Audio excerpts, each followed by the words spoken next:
தேடி தேடி சென்று சோறு தின்பதையும், தேவையே இல்லாமல் அவுட்டிங் என்ற பெயரில் ஊர் சுற்றுவதையும், நடுராத்திரியில் திரைப்படம் பார்க்கப் போவதையும், நாகரிகம் என்ற பெயரில் அநாகரிகத்தில் ஈடுபடுவதையுமே இந்த தலைமுறையினர் வாழ்வியலாக ஆக்கி வருகின்றார்கள். உணவு திருவிழா என்று அறிவித்தால் காசையும் கொடுத்துவிட்டு தட்டை ஏந்தி கொண்டு யாசகம் கேட்பது போல் வரிசையில் நிற்கின்றது சமூகம். ஒரு நடிகன் தன்னுடைய வருமானத்தை பெருக்கிக் கொள்ள நள்ளிரவு காட்சிகளை வைக்கின்றார். அறிவை இழந்து குடும்பத்தோடு சென்று கூட்ட நெரிசல் சிக்கி இறந்து போகின்றார்கள்.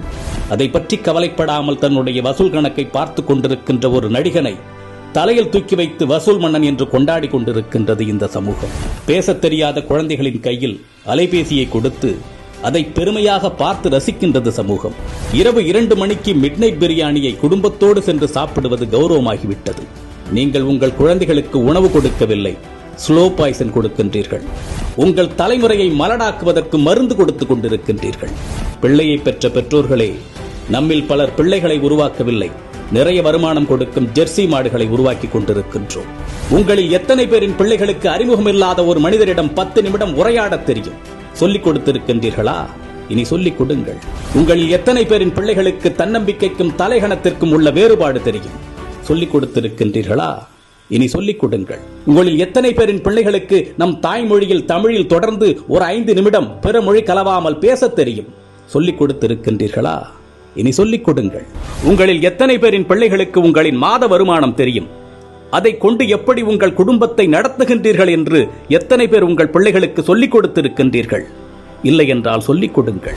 அது தெரியாததால் தான் இன்று பலர் லட்சத்தில் வருமானம் ஈட்டியும் இஎம்ஐயில் வாழ்க்கையை தொலைத்து விழி பிதுங்கி நின்று கொண்டிருக்கின்றார்கள்.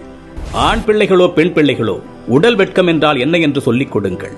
10 வயதில் அணியும் ஆடையது, பருவ வயதில் அணியும் ஆடையது, படுக்கையில் அணியும் ஆடையது, பொதுவெளியில் அணியும் ஆடையது என்று வேறுபாடுகளை சொல்லிக் கொடுங்கள். நம்மில் பல பேரின் பிள்ளைகளுக்கு ஐபோனின் விலை தெரியும், வந்த திரைப்படத்தின் வசூல், வரப்போகும் திரைப்படத்தின் புள்ளி விவரங்கள் எல்லாமே தெரியும். ஆனால் அன்றாடம் நாம் உண்ணக்கூடிய அரிசியின் விலை தெரியுமா?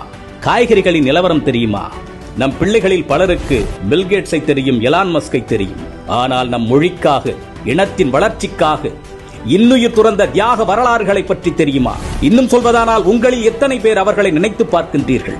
நம் மண்ணின் தியாக வரலாறுகளை நம் பிள்ளைகளுக்கு சொல்லிக் கொடுங்கள். எப்பொழுதுமே உறவுகளை எதிரிகளாக மட்டுமே கட்டமைத்து அவர்களின் மூளைகளில் ஏற்றிவிடாதீர்கள்.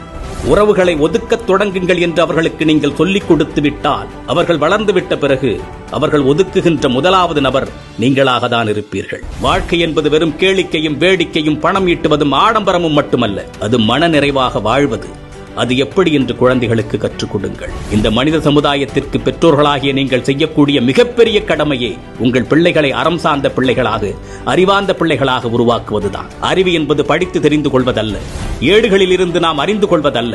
நாம் கற்றுக்கொள்ளுகின்ற அத்தனையும் நமது புத்திக்குள் இறங்கி அது என்னவாக வெளிவருகின்றது என்பதை பொறுத்ததுதான் அறிவு. சிந்திக்க தூண்டுவது அறிவு. தன்னுள் எழும் கேள்விகளுக்கு தானே விடை காண்பதுதான் அறிவு. அப்படிப்பட்ட அறிவை உங்கள் பிள்ளைகளுக்கு வழங்குங்கள்.